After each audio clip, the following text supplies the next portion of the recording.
Sometimes there are cases that are so evil and twisted, ones that don't make sense to those of us that are compassionate, loving people with a conscience. But there are monsters walking among us that seem to lack even the slightest bit of humanity. This is one of those stories. It'll leave you asking why and questioning whether you can truly know anyone, because some humans have truly evil minds. Hi everyone, and welcome back to my channel. And if you've never been here before, I'm Kimbryleigha. It's nice to finally meet you. And today I have yet another case in my Evil Mind series.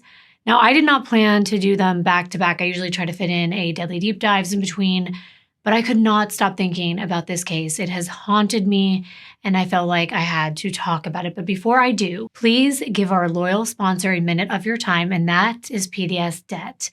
I can't believe the summer is almost over, and if you're a parent like me, you know that we have back to school next on our list, which means a ton of shopping, and I know all too well how easily the credit card debt can pile up, and then comes the holidays, and it's back-to-back expenses, and paying off all of these credit card charges and debt is not easy because the system is set up so that we don't get out of debt. And I've said this before, it's happened to me, and with the economy the way it is right now, I've been relying on my credit cards more than ever. I hate to admit that, but it's the truth. The good news is PDS Debt has customized options for anyone struggling with credit cards, personal loans, collections, or medical bills, and PDS Debt strives to understand your specific scenario so that they can help provide alternative solutions to becoming debt-free. So stop waiting and start saving. Get a free debt analysis right now at pdsdebt.com/Kimber. It only takes you 30 seconds. That's pdsdebt.com/Kimber. If you're making payments every month on your debt and your balances aren't going down, PDS Debt has solutions for you. Everyone with $10,000 or more in eligible debt qualifies, and there is no minimum credit score required.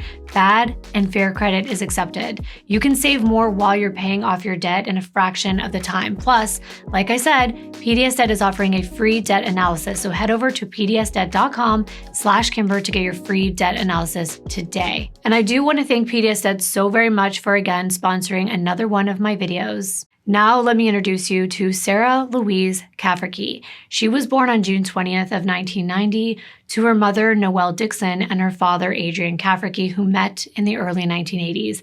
They ended up purchasing a home together in a close-knit rural community of Bacchus Marsh in Victoria, Australia. It's got a small-town feel where everyone knows everyone, and new faces will definitely stand out in a crowd.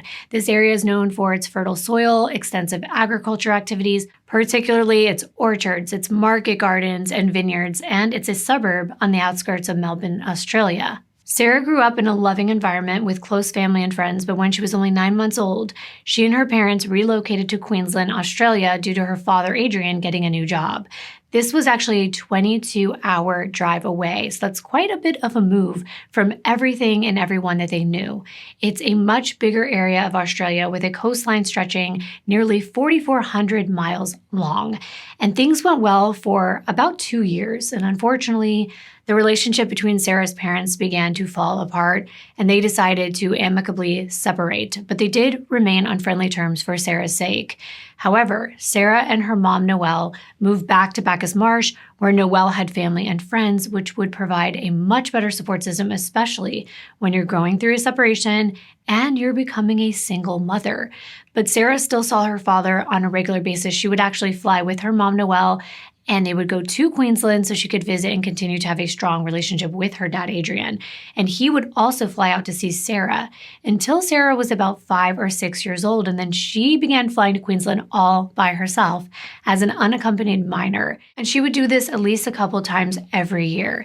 Adrian said that Sarah would raise a person's spirit with just one glance, and he recalled that she once even shut down an airport. Yes, I explained that when she was traveling, she would go by herself. Well, when she was 12 years old, she heard a group of men talking about, joking about some things that were prohibited by the airport. There's actually a sign near the security screening point that said they take jokes about terrorism very seriously. Well, Sarah's family referred to this sign as the Sarah sign after this trip, because Sarah reported those men, and all the flights were stopped, all the planes were grounded, And this just goes to show you that Sarah took safety very seriously, and she spoke up when she thought something was wrong, even at such a young age. Her father said that Sarah, quote, always spoke up strongly for things she believed in, for friends and other issues. She was a true giver and always there for people. She felt deeply the pain of others, end quote.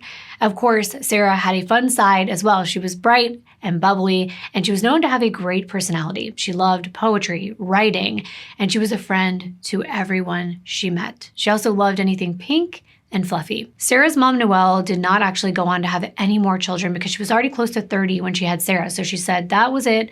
That was all she was going to do. And Sarah grew up as an only child, getting all of her mother's attention, and they were very close. Sarah had big green eyes and golden blonde hair as a child. She was very loving, and she and Noelle did everything together. She was Noelle's life. And it was just the two of them for a very long time. The mother and daughter were companions, confidants, and best friends. As a child, Sarah attended Coimadai Primary School in Bacchus Marsh until she was in the 10th grade. This is a very small rural school. It almost looked Amish to me. I mean, what do I know? But you can see the pictures if you're looking and not just listening. But they engage in a lot of outdoor activities and hands-on learning. Their website says they aim to develop students who are happy, optimistic, and confident in their community. The core values of responsibility, fairness, honesty, self-discipline, cooperation, and respect. After this, Sarah went on to attend secondary school at Bacchus Marsh Grammar School. Now, this is what we in the U.S. would refer to as high school.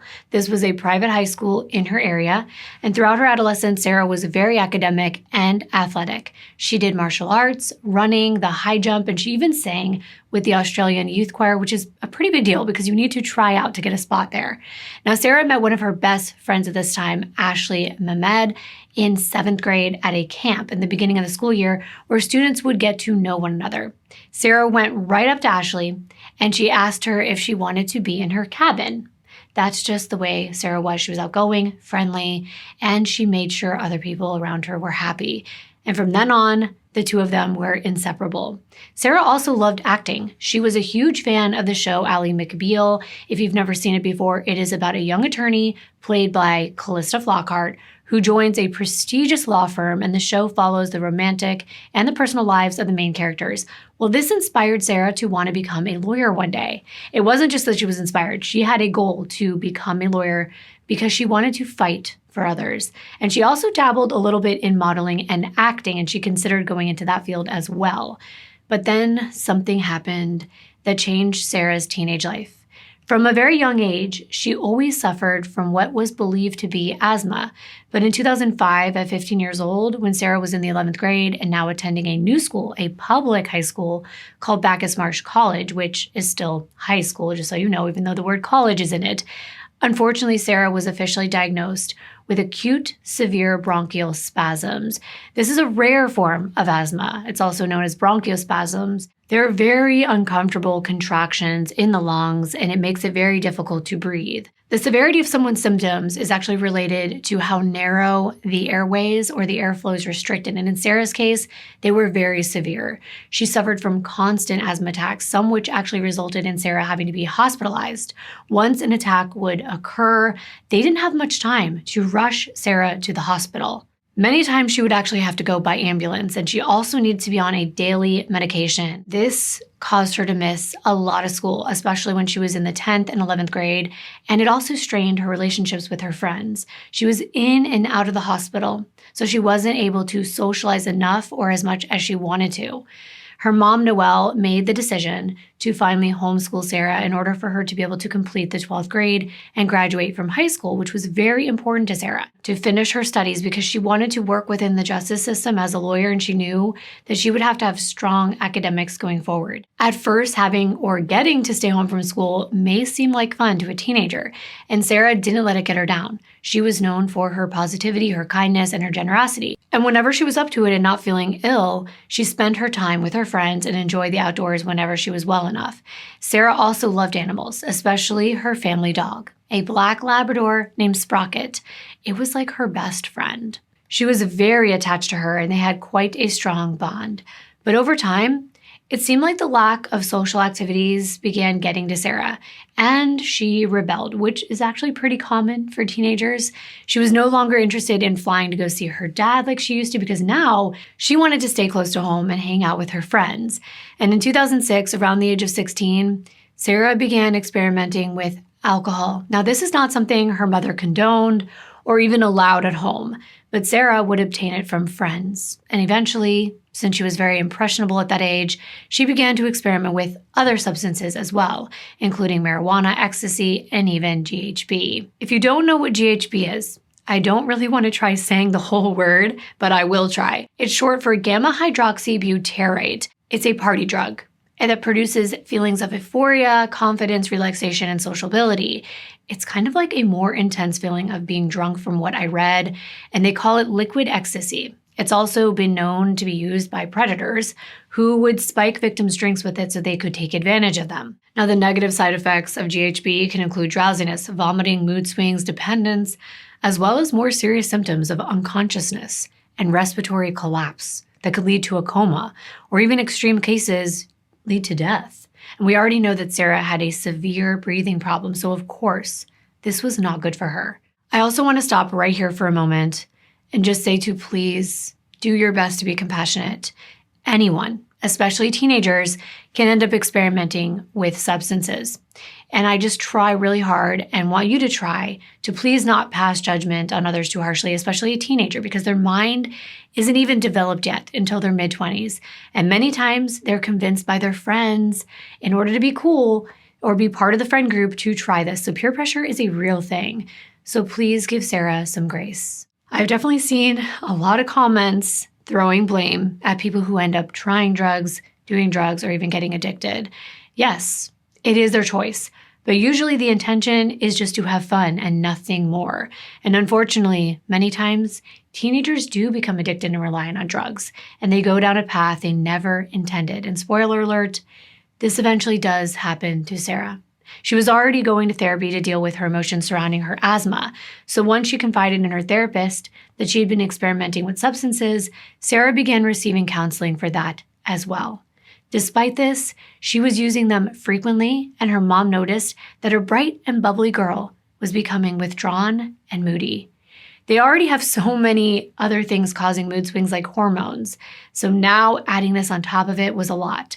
Sarah was still trying her best to be productive in between these bouts of sadness and darkness. She got a job, but then unfortunately, the asthma attacks, they would come on, and no one knew what was going to trigger them. So it was hard to be consistent at anything. Not to mention that Sarah was not open with others about what she was going through because she did not like telling anyone about her condition. She didn't want them to treat her any differently. She suffered in silence, and only her close friends and people very close to her, like family, knew what she was truly going through. Years went by, and as Sarah got older, she was still in therapy. And sadly, her dependence on substances as an escape continued, but she still dreamed of becoming a lawyer. And eventually, she enrolled to study social justice. By 2011, when Sarah was 21, she was also excited to get a job at a local pub in town called the Golden Fleece. For someone as beautiful and friendly and outgoing as Sarah, it was the perfect fit. But it was right after Sarah turned 21 that things in her life got even worse. Enter Christopher Stewart. Sarah and Chris, who was a local guy, began hanging out regularly in September of that year, 2011, and eventually they started dating. At first, things were going really well. Chris seemed really sweet and caring, but about 2 months into their relationship, Noelle began seeing signs that Chris was not a good influence on her daughter. Sarah was not ready at that point to confide in her mom about what was really going on in her new relationship. But as it turns out, at some point, she did open up to her best friend Ashley, and she told her that she was smoking a lot of weed and that things were not good with Chris. Then, eventually, in the months following, Noelle saw some very concerning text message exchanges between her daughter and Chris, where Chris was verbally toxic. He would send these very possessive and jealous messages, not letting Sarah go out with her friends or have any freedom. And that's when Noelle confronted Sarah. At this point, not only did Sarah admit that things were bad with Chris, she also let her mom in on a very big and dark secret. Chris had introduced Sarah to a new drug, ice, or crystal meth, Of course, this was shocking to learn. Any parent would be super concerned upon hearing that their child is taking an illicit drug, especially something like meth. It is a very addictive drug. Those not familiar with the drug, it looks like small, chunky, clear crystals, and that is why they call it ice. It's usually smoked, and when you do, you feel the effects almost immediately. It can also be injected or swallowed or snorted, and it's an upper like cocaine. But unlike drinking or doing coke or smoking pot, the effects of meth last for up to 12 hours. It's a stimulant. It makes people feel happy, confident, have increased energy, decreased appetite. So it can be appealing to a person that likes to be thinner. But users also have an increased sex drive, euphoric feelings. So you could see it could be easy to become dependent on it. At first, all of those things I just mentioned sound like positives. But obviously, there are many negative aspects of doing this drug as well. And I think most of us know this. But even if people use it just once, they can experience paranoia, confusion, violence, and their bodies can even overheat. And they can have seizures or even heart attacks, even if they're young and healthy. That doesn't happen to everyone. But everyone who does it has to come down afterward, which doesn't feel good. They feel exhausted, they can get headaches, and they can start hallucinating and feel itchy, and the list goes on and on. So they tend to chase another dose to get that feeling of all the happiness and the confidence and the energy once again and not feel gross. So this vicious cycle continues. If you've watched one of my favorite shows, Breaking Bad, you would know how all of this works and how in demand and what a problem meth can be in so many communities. And it is truly heartbreaking. So please, again, be mindful that even though this is a choice, I encourage you not to judge Sarah too harshly. We all make mistakes. It doesn't make Sarah a bad person or stupid. Addiction affects all walks of life, all kinds of people. Well, when Sarah told her mom about this, she acted like it wasn't a big deal. She's like, I have it under control. Since Sarah was not one to lie to Noelle, her mom believed her. Besides, there were no outward signs, according to her mom, that Sarah was out of control. There was no odd behaviors, and her mom said there were no physical signs. She looked the same, still as beautiful as ever, which is interesting, and it's a very important thing to note. It's not always evident by the way someone looks about what they're going through when it comes to drugs. It can happen fast, but it can also take years for those signs to show on the outside. What was evident was that Chris was bad news. He came from a troubled background filled with violence and drugs, and the friend group that he had introduced Sarah to were also regular drug users. It's hard to comprehend what someone like Sarah saw in Chris, but it might be as simple as recognizing a kindred spirit who is struggling to overcome their demons. But it didn't take long for the relationship to become problematic. Chris would systematically isolate Sarah from her friends and send her nasty text messages whenever she did something that he did not approve of. Not to mention, he was an addict, and Sarah was trying not to do drugs. But when emotions are involved, it is so much harder. Sarah desperately wanted to get clean, but she knew she would not be able to do that if she stayed in a relationship with Chris. So after she spoke to her mom, she promised she was going to break up with him and go to rehab. But ending things with someone like Chris is easier said than done. Sadly, this was the beginning of the end for Sarah, but she didn't have a clue what would end up happening. No one saw it coming. And even if you try to guess, you probably can't, because it's most likely not what you think is going to happen, but you'll know soon enough. When Sarah told Chris that things were over between them, of course, you could have guessed he got angry, he lashed out. He told her that no one else was going to want her, that she was just a junkie, and that she was nothing without him. During a fight, he climbed onto the roof of their townhouse and threatened to throw himself off if she didn't take him back. Yikes. And people sometimes wonder why a woman will stay. Well, when you're kind-hearted, like Sarah, you're usually the type of person a person like Chris will target. And then you fall in love.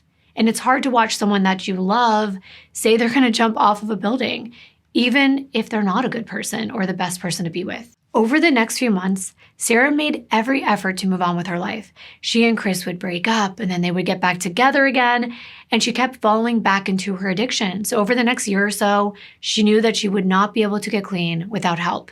And Chris was still bothering her. She would still give in to him. And so many times people like Chris will use a person like Sarah's drug addiction to entice them to continue seeing them. Yes, this is evil and it's sick, but they know the pull that the drug has on them. So they bait them into being with them again because of the, I'm going to do air quotes, the fun that they used to have together when they were high. This is a very typical scenario with these toxic drug-related relationships. The drug is now used as a tool so that Chris could try to get Sarah back. Well, finally, in August of 2012, at 22 years old, Sarah attended a detox program so that she could finally move on with her life. She really wanted to get back to her studies and away from drugs. Now, as part of her recovery, Sarah kept a diary of her time in the program as she resided in room number 8 at the Rehab Center. And I was able to get a hold of a number of these entries. Now, I read all of them, and I cannot read all of them to you because this video would be 3 hours long. Some of you would love that. But I do want to share a few of them because it's not all the time that we get to hear straight from a victim, to get a glimpse into who they really are from their own perspective on life and on everything that they're going through. So first, I want to read you a poem that she wrote about finding her way back to herself after addiction. It's titled, Can I Have Her Back Now? Try to give it your undivided attention because it's so well written, and I'm sure that we can all relate to it in one way or another. Now, I'm going to put some light music on while I'm reading this so that you know these are Sarah's words. And when the music is over, I will stop and it'll be done. Here we go. When you can say no, you don't want to. And when you want to say no, you can't. Believe me when I say that it's no measurement of the heart. You fake it till you make it. In a lifestyle, it's an art. The only art surrounding your soul into the dark. Begins with blissful ignorance. You're blind to your own behavior. No sense of responsibility and lack of human nature. Helpless like a child, just waiting for a savior. A clouded conscience state of mind replaced one wise and clear, abandoning her moral grounds with hopes of no more tears. As fearless as a coward, none of this feels right, throwing so much energy into a self-destructive life. How did the darkness overwhelm such a beautiful sparkling light? What happened to the little girl so determined why not fight? Alone, analytical, and just too young to listen, her thoughts become possessive, and her life a demolition. What happened to that little girl with an amazing contagious smile, burdened by the world around, delusional and in denial? Specific date of when and why suddenly become irrelevant. The line has been crossed, it's a blur, it's now just for the hell of it. What happened to the motivation, the glimmer in her eye? A longing to escape reality with a forgetting sense of why. A compass pointing north with all senses screaming south. The constant battle in her head looking to get out. Soul-searching, scorned by an insecure perspective. Becoming more lost became her one and only objective. The world won't stop spinning for a poor, tortured soul. Shovel in hand, covered in dirt, she dug her own hole. Why can't she see the effects of her embrace? The power she had to put a smile on the sourest face. Why did she leave us and where did she go? With her presence still here, but her soul a no-show. Not a minute more will I let her back down. Seriously, Sarah, can we have you back now? End quote, end of her entry, end of her poem. And wow, just wow. That could literally be a hit song in my point of view because it speaks to so much more than just addiction. We have all lost ourselves in something and then we regret it at some point in our lives. And poor Sarah, I can feel her pain. And she's so intelligent. She is so well-spoken and so talented with words, and yet so lost. There were many entries in Sarah's rehab diary, 8 whole days where she went into detail about her entire day, her thoughts and experiences. But I questioned a rehab that only lasts a week. I mean, I am not an expert, but I know enough about addiction to know that a month is usually a minimum amount of time that they recommend committing to kick an addiction. And that's a minimum. With something as addictive and destructive as meth, I'd imagine that you need much longer. So a part of me felt like either Sarah was misinformed or naive, thinking that a week would change anything. Usually the detox is a week, and then there's an intensive, extensive rehab mentally and psychologically. And once that's completed, outpatient care is next, which consists of a person going to meetings every week, multiple times. The medical detox is just the beginning, and that is what that week is for. But Sarah probably thought she was strong. It's physical, it's psychological, and it's a mental illness. The withdrawals themselves are extremely dangerous and uncomfortable, and it's known to be a drug that's notoriously hard to quit because it destroys the dopamine receptors in the brain, making it hard for a person to experience pleasure on their own, and that's truly sad. This can lead to depression and then more of a craving for the drug, so it's a sick cycle. I looked on a website about addiction, and there's a minimum of a 2-month timeline for kicking an addiction to meth, and that's just the start. There's so much that goes into it, like a strong support system, getting away from the people who do it, even if they are friends, family, or your significant other. Getting rid of all the paraphernalia, exercising on a regular basis, and beginning more healthy behaviors to replace the toxic ones. Building hobbies so that you don't crave it. Sarah probably went in thinking that maybe if she could physically get clean, get it out of her system, then she would be strong enough to stay clean. Her first entry in her diary was very telling, and I am going to read it because it's so important for me to let you know Sarah for who she was. And we only have this one video. And again, I will play some music so that you know it's a quote and an entry from her. She says, quote, "Wow, so here I am in detox. It's hard to fathom how I got to this point. I guess that's the trouble with addiction. When you can say no, you don't want to. And then when you want to say no, you can't." That's a quote from a movie I watched a while ago, a movie that I had such a connection with. I could relate to the circumstances before they had even occurred in my life. I hate that this quote, along with all of my drug-related knowledge and experience, was stuffed deep into my subconscious as to feel no awareness of my situation. I was lost and seemingly wanting to stay lost. I'm so selfish and ungrateful for having such a bad lack of judgment. I am weak for surrendering my powerful, strong mind to a clouded conscience in order to escape reality. I know better. I am not weak. I am determined, strong-minded, and righteous. I am scared to learn. I am nothing more than a hypocrite. I'm afraid by the fact I was so blind to my behaviors. I hate that by being so ignorant, I came across as a know-it-all, and most annoyingly, a hypocrite. These are not the personality traits I want to define me. I understand and accept the extent of my drug addiction and substance abuse. I've manipulated friends, family, stolen, taken money, and many times gone out of my way to put myself around drugs, and realizing this disgusts me. I can't imagine the heartache of my friends and family who have no choice but to sit back and watch me destroy everything they've helped me create. I cannot describe the sorrow I feel for hurting those that I love. It disgusts me that I was so deeply addicted to drugs that I was oblivious to the world around me. Everyone was trying to help me. I am so ignorant. I hate the extremes I would make people go to just to try to get me to listen. I couldn't be more appreciative of the people around me and couldn't be more grateful of their efforts and the fact they are still here to support me today. It is now my turn to make the effort. I wish I had have noticed the signs sooner. I now know what my situation is and where I stand. I am going to beat this. Drugs will no longer drive my life or cloud my perspective. I need and will take responsibility for my actions. I will push myself and strive to be the amazing, grounded, generous, selfless person I can be. I want to fix my wrongs. I want responsibility. I want to work for the things I want and need. I'm going to return the favors to every single individual who I've encountered on this journey. I aspire to be the generous, caring person I once was.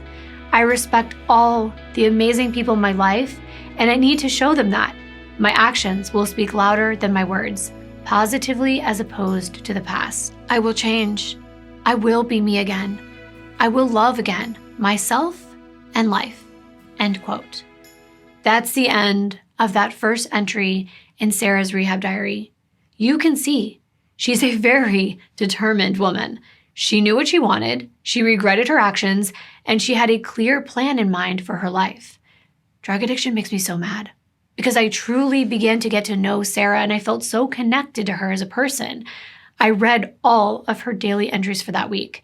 She started out scared and uneasy. She even had to be prescribed 3 Valiums just to get through her detox in addition to her other medications. But by day 2, she had gotten some good sleep and was less afraid, but more aware of her situation than ever before. And she was paranoid and began speaking with a drug counselor. she still had to take 2 Valium that day, and she realized she needed to address some underlying anxiety issues. She also realized that taking Valium wasn't the solution because all it did is make her sleep and not deal with anything. By day 3, Sarah only had 1 Valium because she really couldn't relax. Remember, she's going through massive withdrawal symptoms, but she said that that day was a game changer for her. For the rest of the day, she did not use any more Valium, and she was able to stay focused, which made her become more shocked at the realization of her circumstances. She started to finally come out of her shell a bit, and she was ready for the long journey that she knew she would have to go on to truly move forward in life. She said, quote, "Today, I poked my head out of my shell to realize it is what it is, and I'm now ready to move forward with my life. I understand this will be a long journey, and I will face so many bumps, distractions, and temptations along the way. The outcome, though, is very simple. I know how to do the right thing. It really is as simple as just doing so. P.S. Looked into the mirror today, and for the first time in ages, I saw the sparkle of my soul in my eyes. That meant a lot to me," end quote. On day 4, Sarah's mother, Noelle, came to visit her, and at first, she was really happy about that. But then Sarah realized she couldn't let that be the highlight of her day because she didn't want to rely on others for her happiness. But as she thought about it for a moment, she realized she missed her dog Sprocket a lot and kind of expected to see her, but then understood that dogs probably weren't allowed in a hospital setting. By day 5, Sarah was homesick. She woke up feeling grumpy and she just wanted to go home. But her mood changed when her cousin Emma came to visit. She was so grateful because she knew how busy Emma was, but she took that time to come visit her and bring along with her a special doll that was supposed to be good luck. It's the same doll that Emma brought to the hospital when family members were ill, hoping it would help. And Sarah said it really did. It changed the way the room felt. She described it as peaceful bliss. Her mom also made a little surprise visit that day, and she was so grateful to have family by her side. She even ended up getting a workout in that day that made her feel really good and motivated. She woke up the next day and she said she had a grouse sleep, and I had no idea what this word meant. Grouse is an Australian and New Zealand slang term that means that something's excellent and great and outstanding or very good. Then on day 6, Sarah said she felt good. It was the most normal she had felt. Her entry that day was long. She also said that day she received the most gorgeous bunch of flowers from her dad. She wrote, quote, "Warmth fills my heart as I look at the beautiful array of lilies and take in the message, symbol, and meaning behind the flowers. I love you, Dad. Your thoughts have empowered me to stay focused. This small symbol of gratitude has given me an overwhelming feeling of never, ever wanting to look back. I won't look back. Just as I tell you not to look down, I love you, Dad," end quote. I'm sure that he cherishes those words, even today. I know that I would. And that night, Sarah was bored. She was bored doing all the soul searching and analyzing her past. She just wanted to go home. She said that there was nothing else to do except put her words into action. By day 7, Sarah was feeling more like herself, according to her in her journal. She started getting into yoga, which she said she may have found her new exercise of choice. She found it very relaxing. And that day, her cousin Emma came by again. But Sarah also was visited by a woman named Jane, who was on a mission to educate the public about meth and help addicts. She said they chatted for nearly 2 hours, and Sarah wrote about this experience. She said, quote, "Not only did she want to hear my story and give me great words of advice, she extended me the offer to join her on this mission. I couldn't be more excited by the thought that my bad experiences and lessons learned could be used to help others. I'm very motivated to ensure that when I leave here tomorrow, I will never, ever, ever turn back to drugs to escape life. I want to live my life to the fullest of my ability and use what I've learned to help others see there is so much more to life than drug addiction. I need to help others see they have a meaning on this earth, and their life too is worth living to their full extent," end quote. I'm sad reading that entry, and I want you to remember what Sarah said, that she couldn't be more excited by the thought that her bad experiences and lessons could be used to help others. Take that to heart. Sarah also made that promise to herself to never turn back to drugs. I wish she could have lived in that moment forever, in that safe place within the 4 walls of that room in rehab. But she had to go back to the real world. And by the next day, she was leaving. On day 8, Sarah started her entry by writing, quote, "fully fledged, free female," end quote. She was ready to go home, and she was high on life, waiting for her mom to come pick her up. She even wrote thank you notes for the entire staff. She agreed to a weekly urine test and said in her final entry that she wasn't bothered by doing this. She understood it was just a routine part of rehab, and she had no intention of relapsing. However, she believed the rehab center expected her to. She said, quote, "Others are just being realistic, having dealt with drug addicts in the past. Though with me, I truly feel there is no turning back. I think I'm coping pretty well with having to constantly explain my perspective only to receive a look of willful doubt in my listeners' eyes. I get this. I understand. It's all been said before, and I only know how I feel inside. I will be patient with people as they have been with me," end quote. So clearly what she's feeling is that everyone thinks she's going to go right back to doing drugs, and she's trying to tell them, look, I don't know, maybe it's true, I will, but in my mind, I feel like I'm going to do this. I'm not going to turn back. And she's going to try to be patient when people look at her like, yeah, no. Once an addict, always an addict. She went on to say she was finally free from roommate, and she's got this unfamiliar energy pulsing through her body, but she realized it was from not being on Valium and not being stoned like she had been every day for the past 4 years. But this new energy made her mom question whether she was on something when she came to get her. And that disappointed Sarah. She understood her mom questioning her, but she hated that it was going to be hard for Noelle to trust her. But she understands it may take a long time to earn that trust back. She was willing to be patient. And in the meanwhile, productive. When she got home, Sarah started to play with her dog Sprocket, which she referred to as her beautiful baby girl, and called her school so she could resume her pre-legal studies in social justice. She also looked for a job. She ended that final entry with, quote, "Can't wait to wake up tomorrow and see what this new day has to bring," end quote. That enthusiasm is contagious, but dare I say, it's usually short-lived. It's common when a person accomplishes something for them to feel this newfound confidence, but soon they fall back into the normalcy of life and they become complacent once again. Sarah did get a job as a bar and gaming attendant at a hotel in Meldon about 15 minutes away from her home in Bacchus Marsh, and things seemed to be going well. But she and Chris got back in contact, and they did end up hanging out with each other following her week in rehab. And I hate to say this, but I think you already know. Sarah relapsed just a month after she'd gotten clean. It makes me so upset. It just really does. It's like, I know that this woman wanted to change. I know for a fact, reading her words, those were her words. We know what was in her mind and heart. So I hate addiction so much. And I also hate Chris so much. But the tendrils of her past relationship with Chris still lingered. And while she was working on herself, he was working on trying to pull her back into his toxic orbit. And there's nothing that upsets a possessive man more than seeing their ex living their best life. So when Chris realized that Sarah wasn't just happy without him, that she was actually thriving, he decided to take her down a few notches.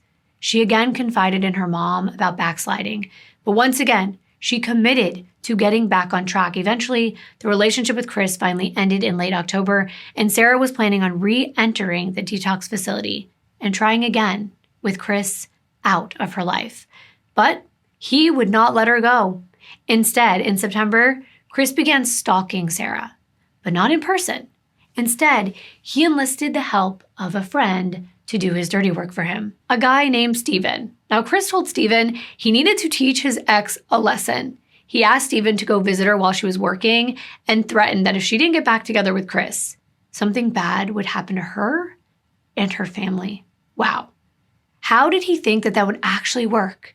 It's not really that romantic. It's pretty disgusting. It's like you can't force someone to love you or to be with you. You can't threaten someone into doing that. But Chris's plan to have Sarah intimidated went haywire when Steven walked in and saw Sarah. First of all, she was strikingly beautiful, but beyond that, Sarah was a genuinely nice human being. As Steven sat and watched Sarah at work, he realized he couldn't work up the nerve to be cruel to her. Instead, he struck up a conversation with her, and instead of scaring Sarah and forcing her to run back to Chris, Steven told her that she needed to stay far away from Chris. He was bad news. Sarah had actually seen Steven before. He'd been part of the same circle of friends that her and Chris hung out with, but he was more of an acquaintance. And if he wanted to be, Steven could look pretty scary. He was fully tattooed, tall, muscular, and much older than Sarah. He was 47. She was 22. But this also made him much more mature than Chris. And he felt like he could impart some fatherly advice to Sarah. So that's what he did. Sarah was grateful, and she kept in touch with Steven through adding him on her Facebook. He could relate to her. He could relate to her breakup because he had recently experienced one himself, and soon the two of them formed a platonic friendship. You see, Sarah couldn't confide in many people about what she was going through, but Steven didn't judge her. And she also appreciated the fact that she felt safe around Steven. He didn't try to control her like Chris did, and rather than threaten to hurt her, he promised to protect her. Steven assured Sarah that nothing bad would happen if he was around, so if she ever needed anything, just let him know. And as they kept in touch, they met up in their common friend group. They mostly spent their weekends getting together and drinking and partying with friends. Steven's home was a safe place where Chris couldn't hurt her or bother her. So Sarah and her friends ended up going over to Steven's and hanging out. Sarah and Steven also bonded over their shared love of animals. Steven's Facebook page was filled with his posts sharing his love for his tiny little golden chihuahua, who he affectionately referred to as his baby girl. I saw so many cute posts he made about this little chihuahua. One said, quote, "Playing with my baby before work and wondering how can I possibly leave her for a 3-day rock climbing trip next weekend," end quote. Another one said, quote, "Thinking of my baby all day, so good to get home for cuddles. They say it's puppy love, it really is," end quote. Cheesy, but super cute. So in the early days of November, things between Chris, Steven, and Sarah had actually reached a breaking point. Because ever since Steven told Sarah that her ex had asked him to intimidate her, the men were at each other's throats over their different perspectives of Sarah and the fact that Steven had made friends with her instead of threatening her. Chris's plan had backfired on him, and now Chris wanted Sarah back. But she didn't want to be with him after everything he put her through. The thing is, Sarah was a kind person who wanted to see the best in Chris, and yet he showed his true colors every single time she would post anything about her new lease on life, or when she would put pictures up of her hanging out with her friends, especially if Steven was there. Chris would reply with vile comments about her being a junkie or some other derogatory comment. She was very sensitive about anyone referring to her as a junkie. That was something that really, really bothered Sarah. It was something that really got under her skin because she was trying hard not to be. Sarah even had to explain to Chris that she didn't want to be with Steven. It's true, at least not in a romantic way. He was 25 years older than her. She saw him as a father figure, but Chris wasn't having any of it. This put her right between the two men, and even though she told her friends she would never go back to Chris, it was looking like her feelings toward him were softening, and he was working his way back in once again. But then on November 4th, Sarah posted a picture of herself eating, or maybe I should say licking, one of those big swirly rainbow lollipops on Facebook. And okay, it could be looked at as sexual, but Sarah didn't see it that way. She was just trying to be cute. Well, when Chris saw this picture and then read the comments, he was furious, especially when he saw that Steven was being kind toward Sarah and maybe even flirting with her. I'm going to read you what these posts say, but you can also look at the screen if you are watching. That might be easier for you to understand how it went. Steven commented saying, quote, "Love the pics, good looking heartbreaker, LOL," end quote, to which Sarah responded, quote, "Hee, miss your presence, pal," with a smiley face, end quote. Now Steven commented back with, quote, "Catch up when you got free time. There better be a beverage handy. LOL, see ya, mate," end quote. In this thread, it appears as though Chris may have commented something back, but then it was deleted. But Sarah's response is still there. She said, quote, "Unlike the way your mind works, not everyone else operates on a sexual basis. Mature people of the opposite sexes are able to have a friendship based on genuine interest and care for each other. Stop being immature over Facebook, please. I've had enough. I will delete you if you're unable to be civil," end quote.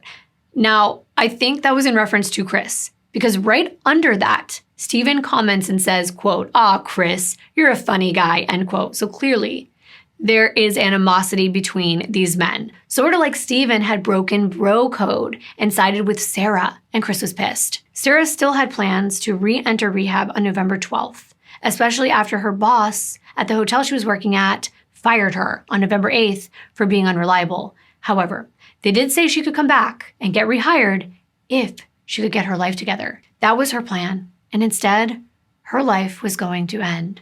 And Sarah had no idea the evil lurking behind smiles, empty promises, and fake pretenses, which is truly frightening. With Sarah's mother's help, she was able to secure a spot for treatment in that same detox facility. And since she knew she was going to be readmitted to that facility on Monday, November 12th, she wanted to have fun, relax, hang out with some friends, and visit before having to go to detox again. I kind of likened it to starting a diet. You know that you're going to eat right and work out, so before you do, you just have that one final big cheat meal to get it out of your system. I feel like that is what Sarah figured she would do that weekend before she was set to begin her journey of getting clean again. Well, over the next couple days, while anticipating a return to rehab, Sarah hung out with her friends. She spent the night at their homes, went out to bars, having a good time. By Friday, November 9th, Sarah was back at home in Bacchus Marsh. And Sarah's normal routine on weekends was to usually go out on the town on Fridays. So her mom anticipated seeing Sarah dolled up that night and going out. But when she saw that Sarah wasn't dressed up for a night out, it appeared as though she was going to have a quiet night in. However, Noelle was going out that night. So before she left, she told Sarah she was leaving, please make sure she cleaned up after herself, and that she would see her later over the weekend. Now it's true. Sarah wasn't planning a night out on the town, but she had made plans to go over her ex-boyfriend Chris's house. She wanted to discuss the breakdown of the relationship. And yes, I know what you might be thinking, and I was thinking it too. Why? Well, maybe for closure.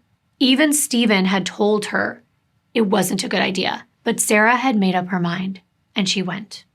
Now, it wasn't uncommon for Sarah to be gone over the weekend spending the night with friends, but Noelle expected her to be back in time to get into that rehab on Monday.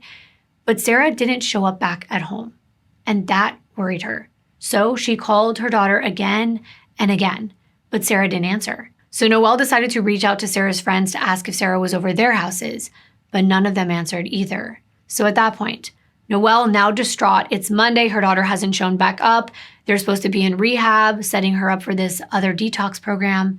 She decides to go straight down to the local Bacchus Marsh police station and report Sarah missing. Noelle explained to a deputy that the last time she saw her 22-year-old daughter was on Friday night, and she hadn't heard from her since. Meanwhile, friends began receiving Noelle's messages that Sarah hadn't turned up over the weekend, and they thought that was really odd. So they began posting Sarah's picture all over social media, asking if anyone had seen her. And that's when Sarah's best friend Ashley became aware that Sarah was missing. She saw Sarah's picture pop up on a Facebook post next to the caption that read, "Has anyone seen this girl?" And Ashley was stunned. She was confused, and she thought to herself, is this a joke? But then she realized it wasn't. And she too tried reaching out to Sarah but got no answer. She was frustrated at this point. She texted Sarah saying, "You're scaring people. You need to come home. This isn't funny anymore." But she never got a reply. Not only was it out of character for Sarah not to keep in touch with her mother and her close friends, but she also required regular medications for her severe breathing issues. And those medications were still in Sarah's bedroom. It didn't take long for the media to get a hold of this story, and by Tuesday, a news report came out asking the public for help. Not only was Sarah missing and in need of her medication, her car, a silver 2001 Holden Astra sedan, was nowhere to be found either. Well, of course, Chris was one of the first people that police wanted to speak with, obviously, since he was her most current partner, and Noelle knew of her daughter's issues with him. Also, several friends and family members had shown the disturbing posts on Sarah's Facebook page from Chris to the police. Many of his comments were offensive, they were derogatory, and they even threatened her. But when they tracked him down to interview him, he said that he hadn't seen Sarah since Friday. He explained that Sarah had dropped by his place on Friday evening to just talk, and that she left on good terms around 10 p.m. and he hasn't seen or spoken to her since. Well, that's kind of suspicious. If Noelle had seen Sarah before she left to go see Chris, he may have been the last person to see her before she went missing. Because at this stage, no one knew when Sarah had truly disappeared. Could have been any time after her mom saw her. They couldn't immediately rule Chris out, even if he had an alibi, because they didn't know the timeline yet. So he remained a person of interest as the investigation progressed. Friends began coming forward with information about when they saw Sarah last. One of her girlfriends said that on Wednesday, November 7th, she and Sarah had gone over to Steven's house to hang out, and she admitted that they did GHB and meth that night, and they ended up crashing over Steven's. She also mentioned that Sarah told her that she felt like she was just a junkie. So it seemed like maybe Sarah's mental health had taken a hit. But we know that she was seen on November 9th by her mom, so they needed to keep digging. Police went to local businesses and asked them if they could pull up any surveillance footage, and that is when they got their first big break in this case. Sarah was spotted on CCTV on Saturday, November 10th, at a local Foodworks supermarket at 1:56 p.m. on Bennett Street in Bacchus Marsh. She could be seen buying some alcohol, and in this still shot, Sarah is smiling as the little girl walks right past her near the front entrance. She doesn't seem to be in any distress. She actually looks very happy. Sarah appears to be carrying a handbag and her keys in her right hand.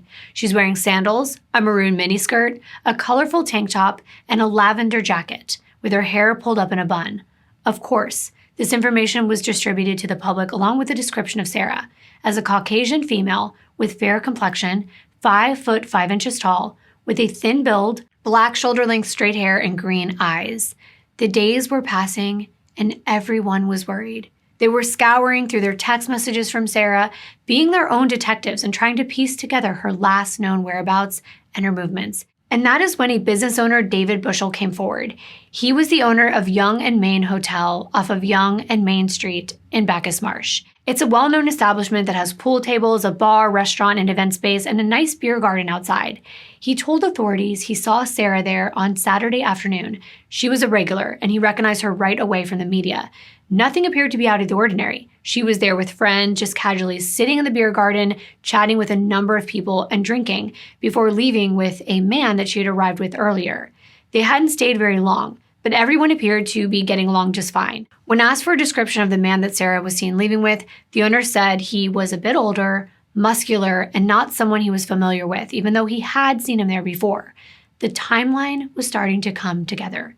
Now they know Sarah's accounted for late in the afternoon on Saturday, November 10th, and they had a description of a man that she left with, and it sounded a lot like Steven. But of course, they didn't have his name yet. Instead, they asked friends and Sarah's mom if they had any information about this guy. Noelle said that Sarah had mentioned Steven in the past, but she wasn't very familiar with him. All Noelle knew was that Sarah texted her saying, quote, "If anything happens, Allie knows where he is and where he lives," end quote.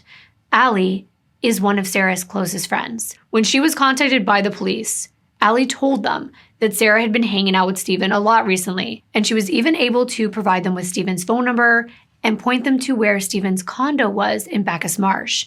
Police then texted Steven asking to speak with him. They also wanted to gather more information about when the last time he saw Sarah was. Nearly 24 hours after this text was sent, Steven got in touch with them and left a message with the Bacchus Marsh Police Department. When they finally did speak to him, he said that he didn't know where Sarah was, that they did hang out on Saturday afternoon at the Young and Main pub. Then they walked back to his place, which is only about 500 feet away from the pub.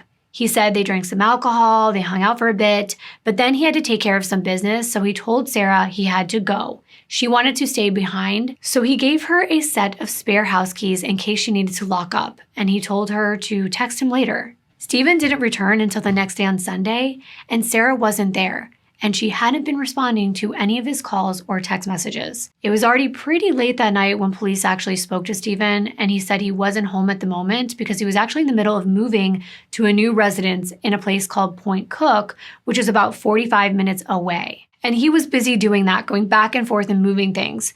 So officers just decided to go take a look at Steven's condo nearby Bacchus Marsh. That was the last place he said he saw Sarah. So maybe there would be a clue to her whereabouts. So they drove over to the multi-tenant building around midnight that night on Wednesday, November 14th, and they saw nothing out of the ordinary, except there was a dog that looked like he was in distress alone inside the property, just barking over and over again. It was too dark for them to see anything through the windows, even with their flashlights, and it was too late to talk to neighbors. So the very next morning, on Thursday, November 15th, officers went out to the address that Steven gave them to his new residence in Point Cook. Now, this was a brand new development. Very nice upscale homes, including the one Steven was renting. They knocked on the door, but they got no answer. And again, they saw nothing out of the ordinary. This time, they did get to speak to some neighbors who said they really didn't know the two men who had just recently moved in there. But one neighbor, Miss Sheth, who just moved in the subdivision 6 weeks ago herself, recalled hearing power tools late at night, maybe around 10 or 11 p.m. recently. And when she looked over, she saw one of the men doing some mechanical work in the garage. And she said, he was just doing stuff in the garage, nothing out of the ordinary. And she even said, I think he was just like a normal Aussie bloke. That's how she described him. So there's not much for police to suspect any foul play or anything like that. So they kind of ruled this as a dead end. But later that evening, due to a tip from the public, Sarah's Astra sedan was found on Owen Street in Marybyrnong. Now this is about a 45-minute drive away from Bacchus Marsh. So that was very peculiar. When the news that Sarah's car had been found made its rounds on social media, friends of hers started to post on her Facebook. One friend named Jennifer said, quote, I've lost hours of sleep over the week. I've been so stressed and scared. My brain is in overdrive thinking. I've cried so many tears. I've watched and read more news segments than ever before in my life.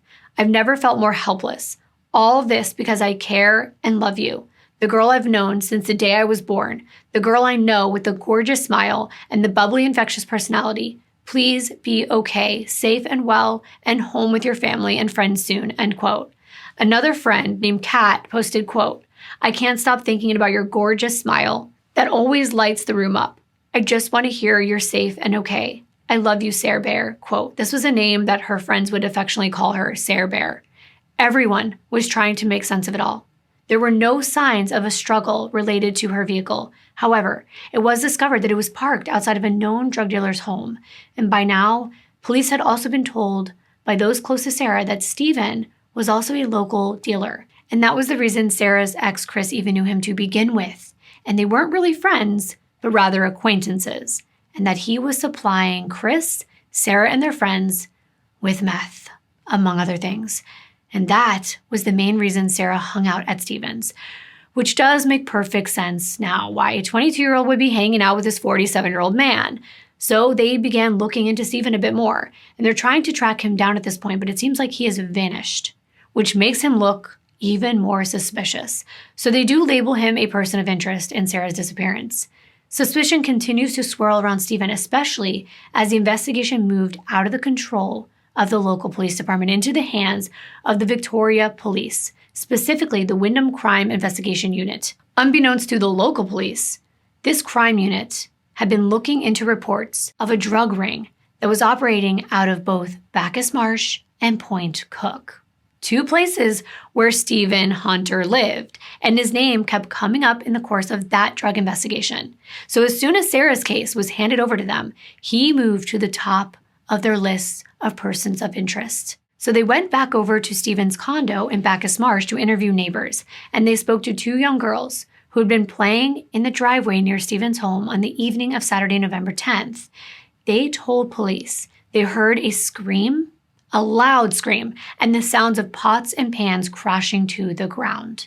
So at this point, a search warrant for this property was requested. And by Saturday, November 17th, that warrant was executed and officers entered Steven's Simpson Street condo. Now, I did this in another video. A lot of you liked it. So I'm going to do a short, succinct recap right here. In case you might have been busy while you're listening, you've lost track of what's happening. And these recaps exist in cases like this because there's so many names, there's so many places. So here we go. And if you want to skip it, just look below in the timeline right here for the chapter markers. Sarah Cafferkey was from a small suburb of Bacchus Marsh in Victoria, Australia. She grew up with her single mom, Noelle, after she and Sarah's father, Adrian, split up. Sarah was raised as the only child and was thriving, particularly in sports, and was attending a small private school and flying to Queensland to visit her father a couple times each year. However, in 11th grade, things changed when Sarah's asthma began getting severe, and by age 15, she was diagnosed with bronchospasms, making it very hard for her to breathe. She was put on daily medications and was hospitalized a number of times, which made it impossible for her to keep up her grades. So, she was eventually homeschooled by her mother. And that's when she unfortunately began to experiment with substances. This was a way she could escape from her condition and the depression and loneliness it brought. She connected with a new group of friends, but they were part of the bad crowd, and Sarah's mom noticed her bubbly personality shifted. She became more withdrawn and moody. But Sarah was still doing well over the next couple years at work and studying in college classes to become a lawyer. That is until she met Christopher Stewart, and he introduced her to meth. Sarah was hooked, and Chris was toxic. He kept her isolated from friends and sent her very nasty, controlling texts, which Sarah's mother saw. That's when Sarah confided in her mom that she needed help.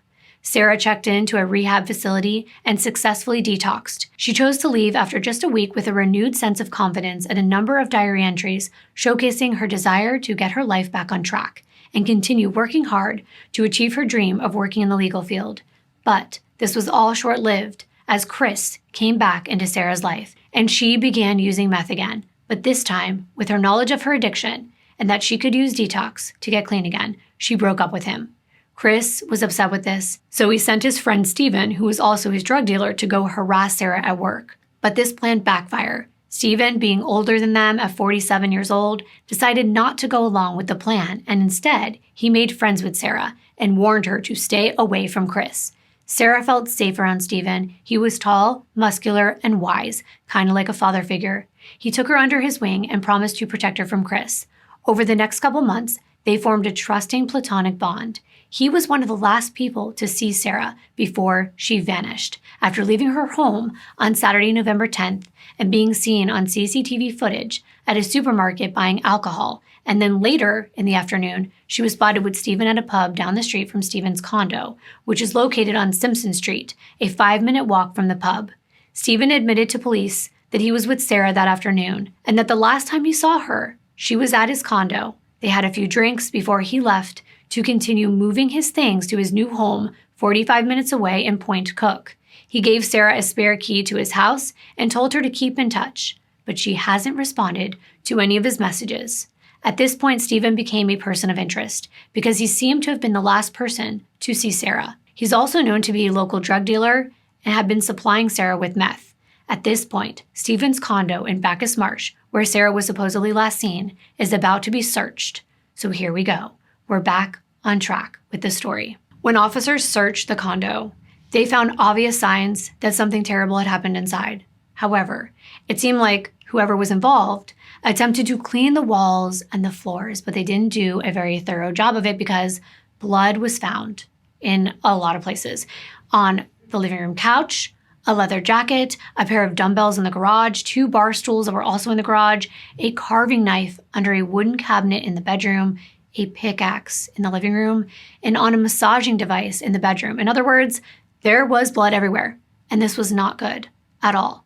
At this point, the homicide squad was called to the scene to collect and examine evidence, and Sarah's mother, Noelle, was notified about what was happening. Now, at the time, Sarah's mom just assumed that having homicide detectives on the case meant they were still looking for a missing person. But in reality, they were now looking for a deceased person, her deceased daughter, who was still nowhere to be found. 2 hours later, investigators entered Steven's new rental home 45 minutes away in Point Cook. And as soon as they stepped foot inside, they smelled a foul smell of decay.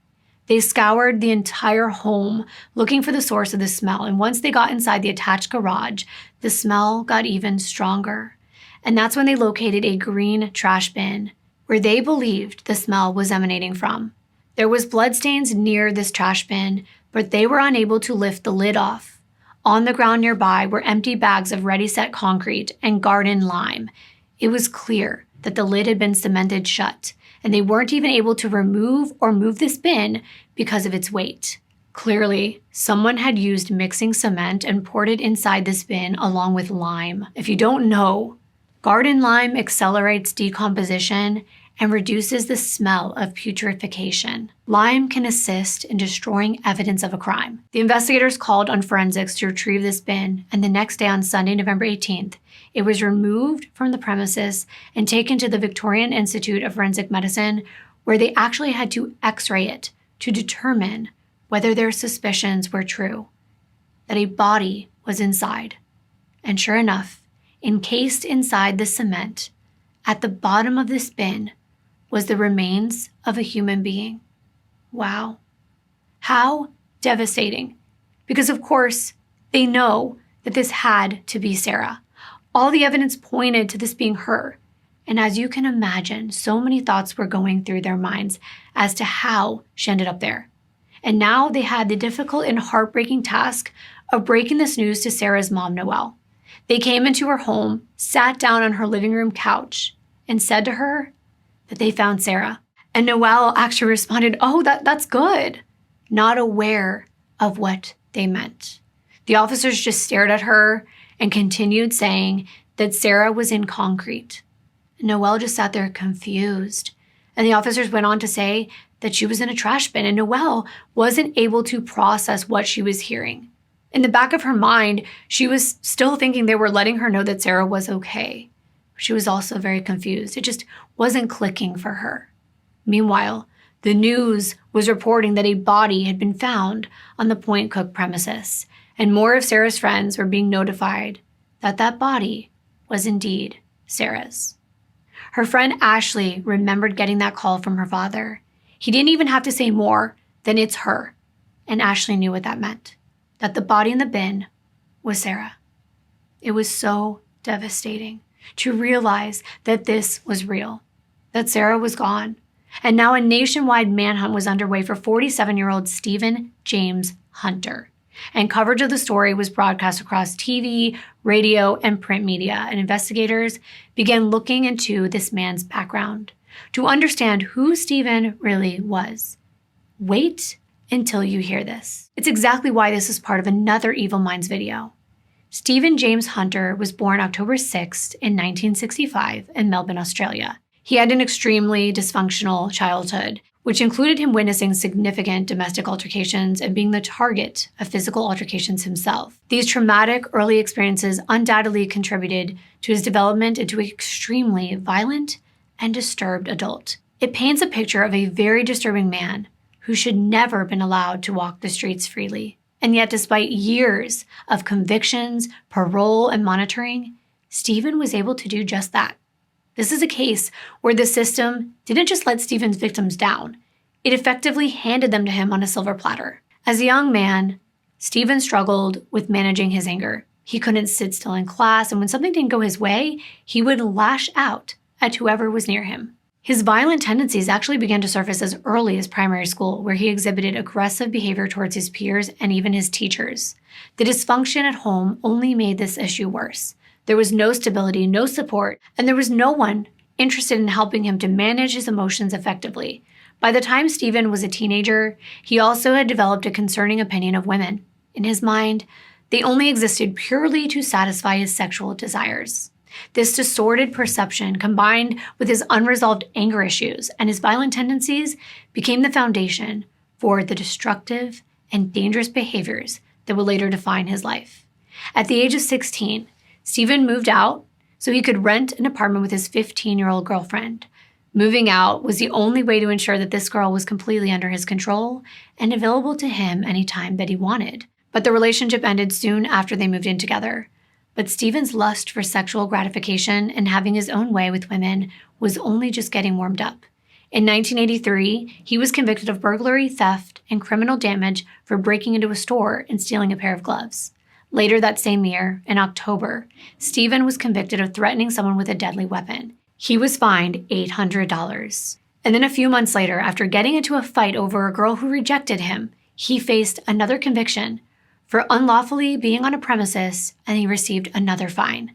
For the next 2 years, Steven appeared to turn his life around. He got into a relationship with a woman. They had a son together. Some reports actually said he was married to the woman. Others just said they were together but unmarried. But either way, Steven was working 3 jobs to pay the rent on their mobile home they purchased at West Meadows Caravan Park, and he was doing his best to support his new family. In his spare time, Steven even coached a girls' football team. And from the outside looking in, it seemed like he was finally leading a stable life and staying out of trouble. But beneath the surface, Steven's violent tendencies and unresolved issues towards women kept going. Despite the outward appearance of a reformed life, he was a man on the edge. Steven got less than 2 hours of sleep a night, and he was a heavy drinker. He also used speed and other drugs regularly to stay awake. So with little sleep, the drug use, the alcohol, and the stress of maintaining the appearance as a changed man, it's no wonder that Steven developed a very wicked temper. He began to dish out the same violence that he experienced as a child, particularly when he didn't get his way. No one was safe from Steven, not his partner, not his child, not his colleagues, and not even his friends.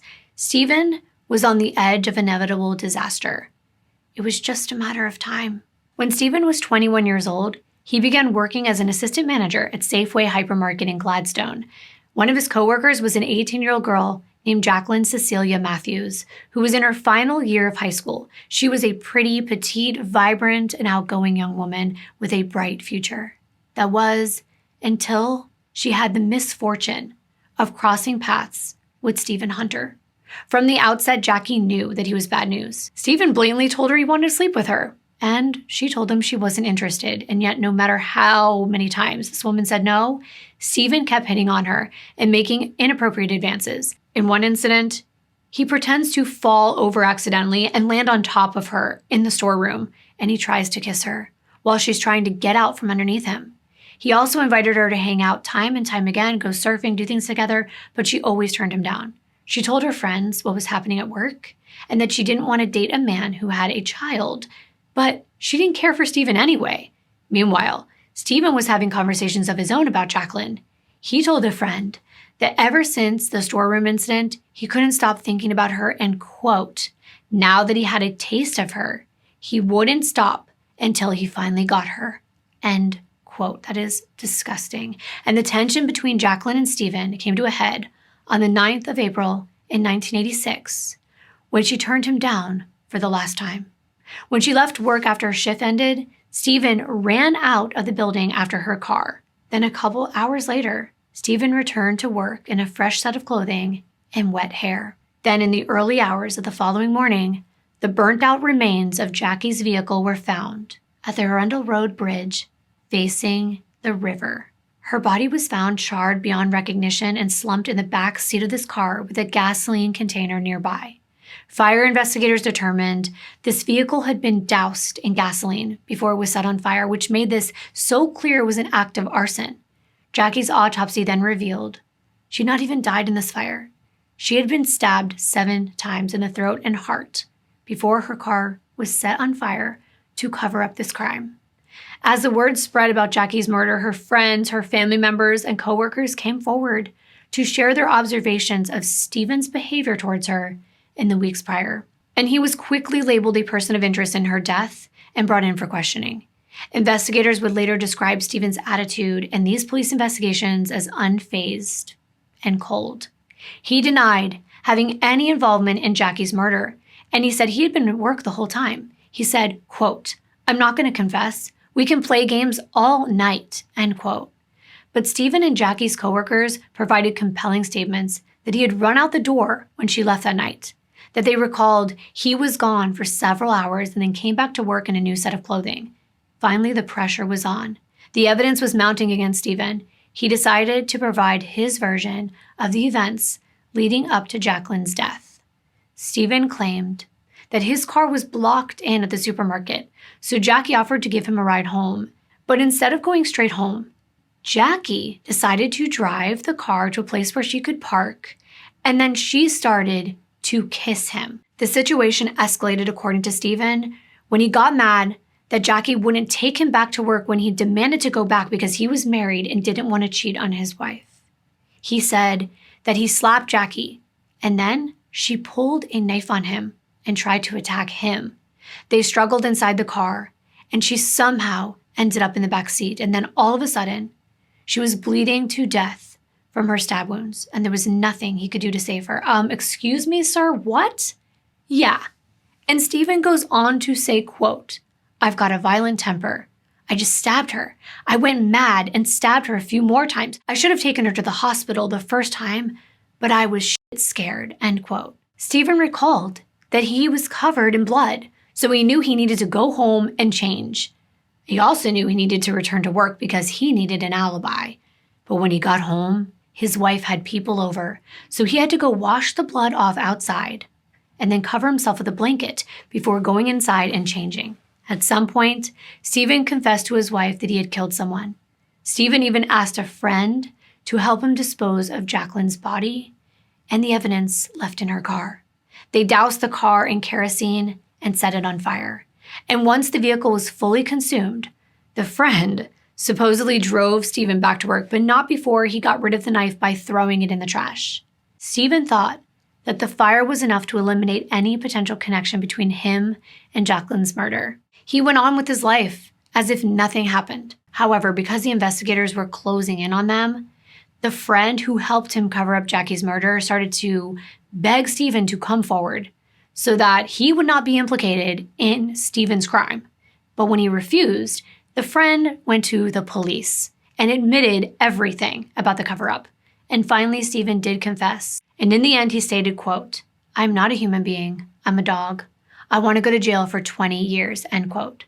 If Steven actually got what he asked for and what he deserved, endless heartbreak could have been avoided, both for Jackie's family and his future victims. But instead, Steven's lawyer urged him to plead not guilty to Jackie's murder, and the case was sent to trial. On the stand, during the 1988 trial, Steven presented an absurd defense. He claimed that Jacqueline had relentlessly pursued him. She was the one who tried to kiss him in the storeroom. She was the one that wouldn't let him go back to his wife when he said he didn't want to cheat. He was the one who repeatedly warned her that he wasn't interested in a relationship. Steven claimed that Jackie had pulled a knife on him because he turned her down, and he accidentally stabbed her. Quote, "I was frightened, and I panicked, but I didn't mean to harm her. It's hard to believe I did this terrible thing," end quote. No, it's really easy to believe you did it because you're a monster. And thankfully, the jury was not convinced by this performance of his. It was clear to everyone that Jackie's murder was motivated by Steven's unsatisfied lust and the rejection. He was in a jealous rage in Jackie's car when she refused to engage with him. Steven was found guilty of murder, and you would expect that he would spend the rest of his life in prison. The judge even described Steven as having shown no signs of guilt or any kind of remorse. But the judge ends up sentencing him to only 16 years in prison, with just a 13-year period before he could get parole. Of course, he criticized Steven's characterization of what Jackie did, that Jackie was the predator. He said that the story of this deceased girl abducting you, getting you to a quiet place in order to make these advances upon you, is absurd.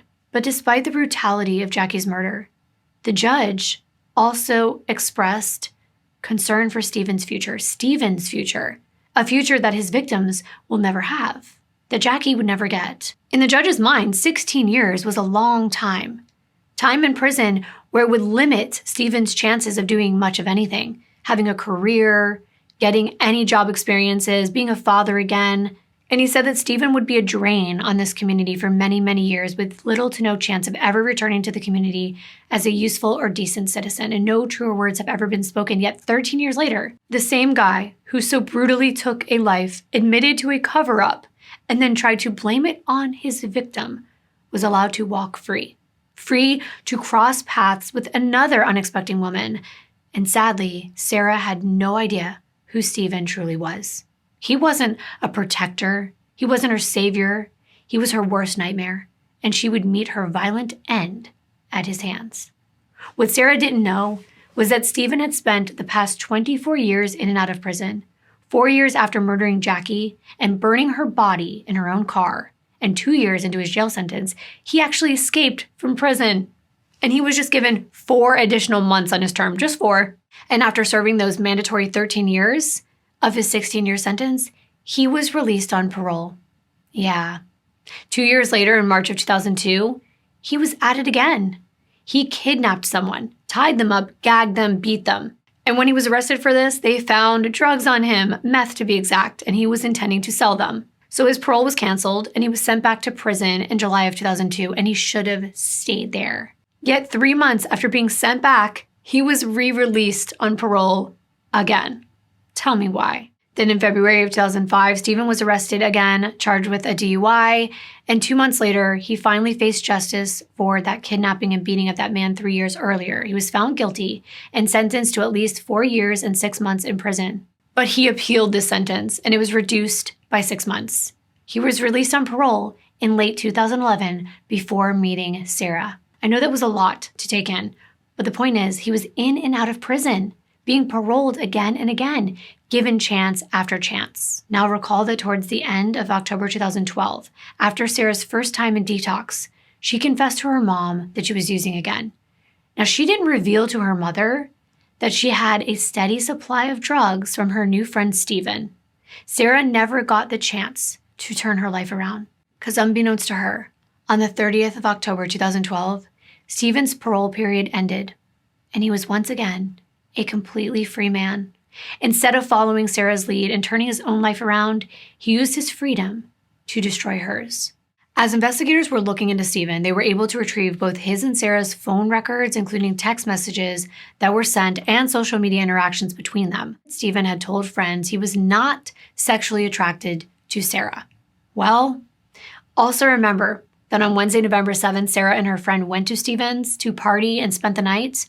Well, at 3:45 a.m., Steven sent Sarah a text that said, "I love you lots." And he continued to send her similar texts throughout the afternoon and night. This flurry of messages might have had something to do with the fact that Sarah told him she was going to see her ex, Chris, to talk about their breakup.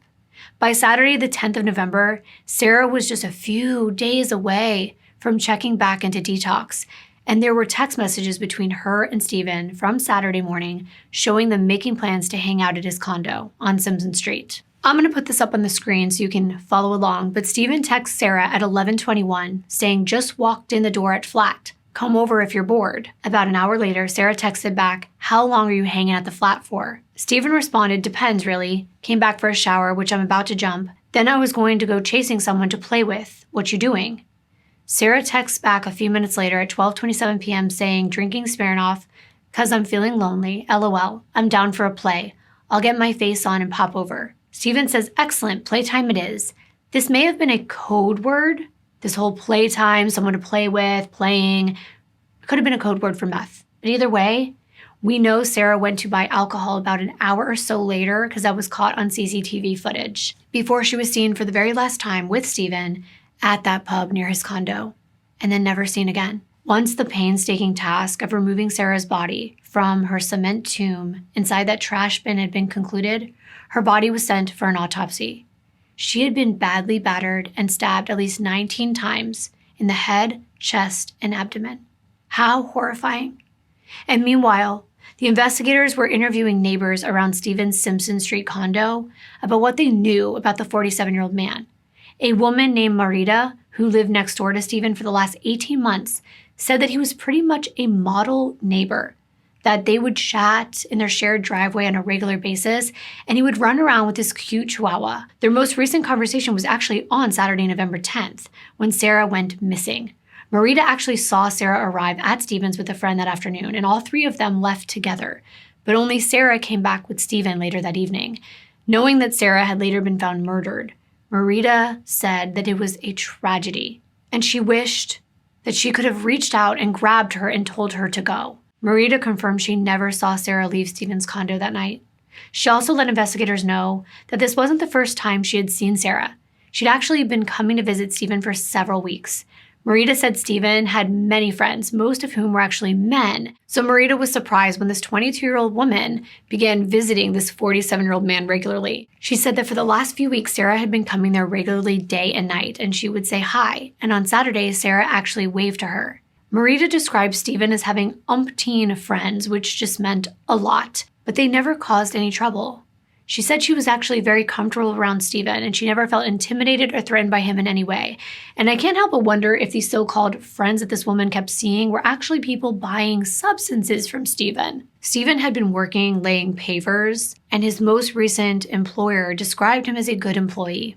But he had called in on the morning of November 19th and said he wouldn't be coming in and was expected to be away for a few days. It took another week after Sarah's body was found for the police to track Steven down at a friend's house, at a second-story apartment on Caroline Street in the town of Hawthorne, about an hour away from Bacchus Marsh. They had a warrant for his arrest, and he went with 30 undercover, heavily armed special operations officers around 12:20 p.m. on Tuesday, November 20th without incident. When he was arrested, he had a graze to his right cheekbone and the right side of his chin. He was wearing a blue rugby top with a yellow collar, green cargo shorts, and no shoes. An officer asked if he knew why he was being arrested, and Steven replied, yes, murder. Then he said that he should be locked up until he died. His parole period had just expired only 11 days before Sarah was murdered. Now they wanted to know what happened. And Steven, of course, began denying that he had anything to do with what happened to Sarah, that he never harmed her, and that they were friends. They got along great. But then he would remark again that police should lock him up until he dies. He seemed to be very conflicted. It's like he wanted to confess, but he was apprehensive to do it. But they kept pushing harder and harder, and finally, Steven began to give in. He was giving information to them little by little and admitted to killing Sarah, but said that he couldn't explain why he killed her. He said, I don't understand why. I really don't understand why. And then he said, I am nothing. But soon, Steven's version would come out. He explained that afternoon, he and Sarah went to his condo to smoke meth and drink alcohol, and at some point, Steven was cleaning the condo when he found a used syringe that belonged to his ex-girlfriend. That's when he made a disparaging remark about junkies. And we already know Sarah is very sensitive about people calling her a junkie. It's just something that rubbed her the wrong way. Well, in Steven's version, Sarah mistakenly believed that this comment was directed at her. So she began to yell at him. And then he said she hit him on the back. And as she was standing near the kitchen bench, he turned around, he lost his balance, and he fell to the tiled floor. When he got up, Sarah supposedly hit him again, at which point Steven claimed he just lost his temper and snapped and attacked her with a hammer. But he says he doesn't remember ever stabbing her. He was much stronger and much bigger than Sarah. He could have easily and most likely did overpower her before having to stab her 19 times. I say having to stab her, he didn't have to stab her. It was completely unnecessary. She probably would have just died from being hit so hard over the head. However, it's believed that she was actually hit with those bloody dumbbells found in Steven's garage and stabbed with a knife in his bedroom. And those were the murder weapons because a hammer was never located, according to the reports that I read. However, how similar does this story sound to Steven's first murder? This girl takes offense at something he said, she attacks him, and then he has no choice but to defend himself with lethal force, even though he's bigger than these women. I'm not buying it. Steven eventually admitted that he left Sarah's body in this house for 2 days before deciding how he would proceed with covering up her murder. And he went to extreme lengths to try to cover his tracks. He actually used Sarah's phone to send messages and call people and communicate with friends on social media so that it shifted any suspicion that she was dead. He also sent texts from his own phone to her, acting like they were still in conversation so that he wouldn't be looked at as being involved. On Sunday, the day after the murder, he actually texted Sarah at 10:07 a.m. saying, quote, "Hey, badass bandit, I just came to. I'm so hungover. What are you up to?" Then an hour later, he sent another text saying, "Hey you, it's me. Give me a call when you want to catch up." And then at 1:36, he texted, "Need my keys, call me." He sent all these messages while knowing that Sarah was dead, lying on his kitchen floor. He was just trying to cover up what he had done. He also moved Sarah's car, which had been parked outside of his condo, and he moved it in front of that drug dealer's house on purpose. Then Steven returned to his condo on Monday, November 12th, the same day that Sarah was supposed to check into her detox center, and he wrapped her body in a bag, then moved his car into the garage and put her inside the trunk of his car. Then he drove to his friend's house, a guy that he actually served time with in prison, around 7:30 p.m., and said he messed up and he needed his help. He lied about what happened. He told this friend he was house sitting and he had a party and things got out of control and one of his friends killed Sarah accidentally. And now we needed to get rid of this body that was left at his place. Initially, this friend went to McDonald's with Steven. They got a little bite to eat, which is just unbelievable to me. They can even have an appetite at a time like this. But Steven was more frantic. He told the friend he needed to act fast because the body was beginning to smell. So then they headed over to a local hardware store called Bunnings, where Steven bought a 20-liter container of hydrochloric acid, 3 bags of rapid set concrete, 1 bag of garden lime, and a roll of black plastic. When they returned to the car to load things up, the friend was about to open the trunk and Steven said, "Don't. there's a body in there. And that is when this friend decided he didn't want to help him anymore. Of course, Steven kept pleading with him to please help. And then he asked him if he had a boat or somewhere that he could dispose of her out in the country, like some property he used to own.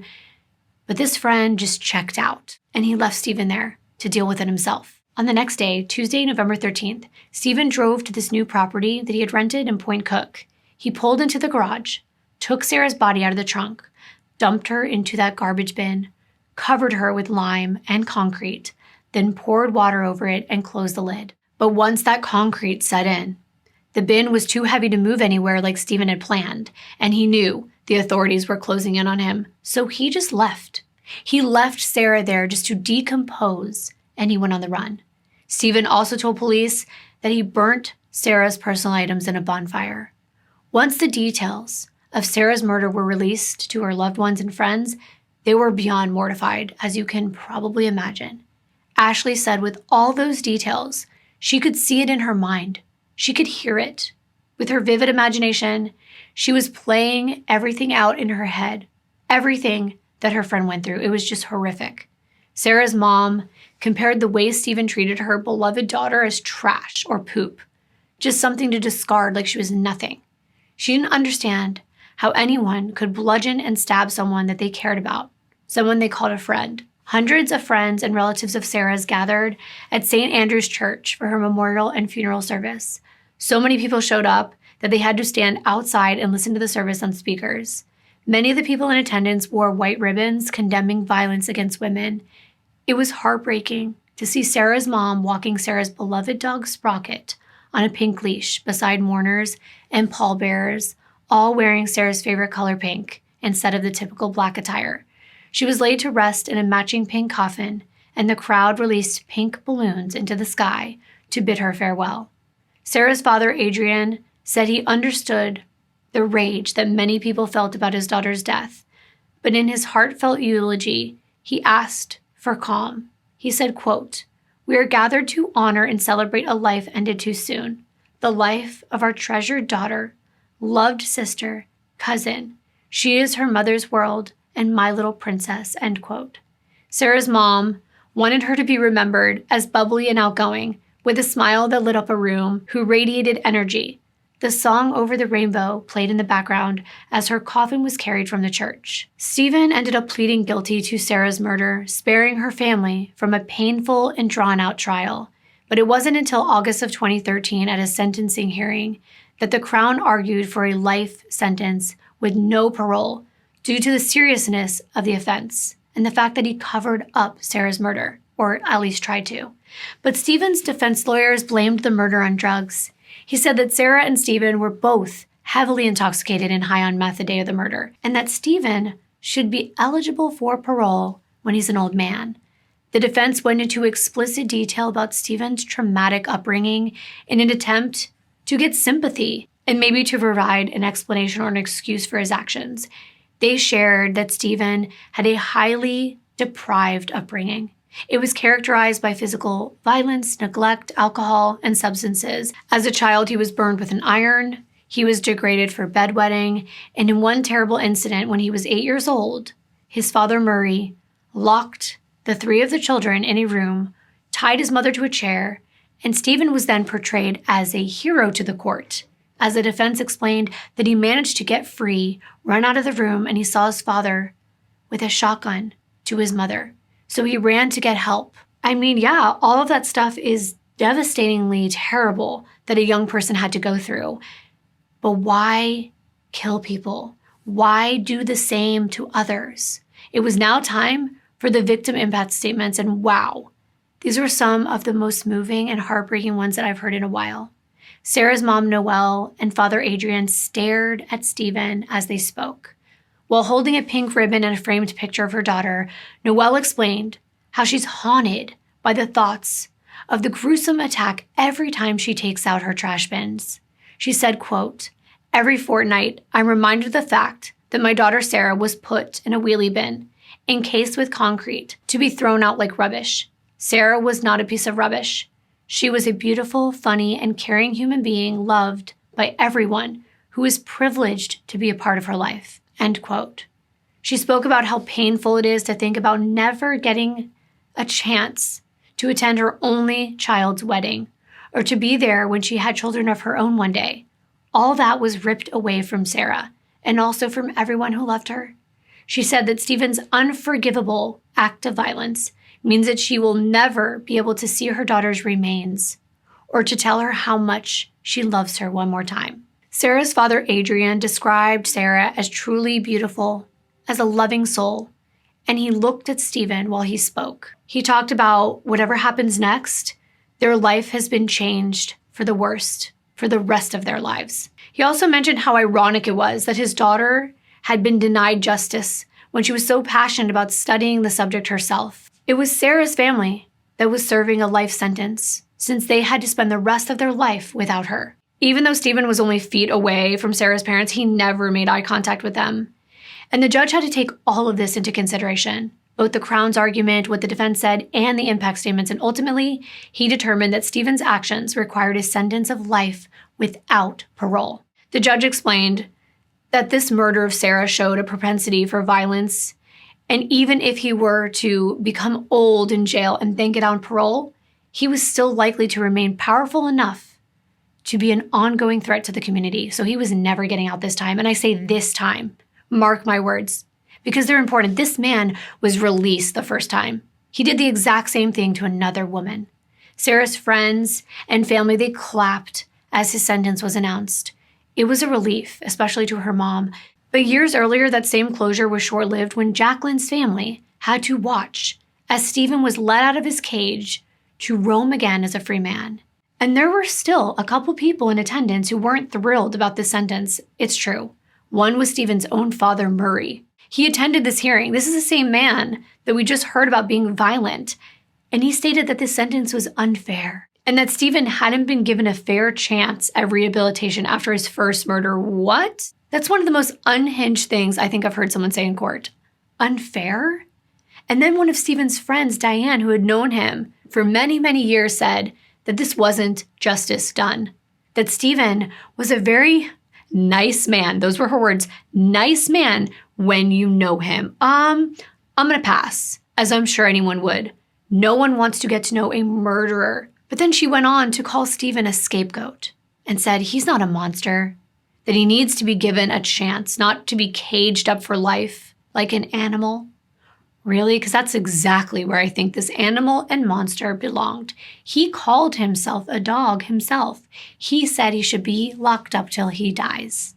That's what he wanted. Obviously, this friend of his didn't consider that Sarah and Jacqueline, they'll never get a chance to get old. And I'd love to know all of your thoughts, of course. Leave them in the comments. I like reading them over. Steven was finally locked up for good, far away from where he could ever hurt another woman again.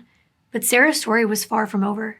The public and her family rightfully wanted to know how a man like this, with a violent history, was allowed back in the community in the first place. So after Sarah's death and years of advocacy from her mom, they ordered an inquest. And 4 years after her death, this report was issued. It outlined a number of significant failures, and this led to why Steven was unmonitored and able to go free again. Things like deliberately withholding psychological evaluations, because they wanted a better history of criminals getting out on parole because it shows that they're rehabilitated even when he wasn't. Then it showed a caseworker who was just believing everything Steven said, even though she had a history of what he had done. If he said, oh no, I've never done drugs and I'm not on drugs now, she would just believe him. She said because he had holes in his clothes, he must not be a drug dealer, because if he was a drug dealer, he would have enough money for good clothes. That's not the way I would have seen it. It's clear that Steven was good at lying. He was a pathological liar. And it was determined during this inquest that Steven was able to play the system.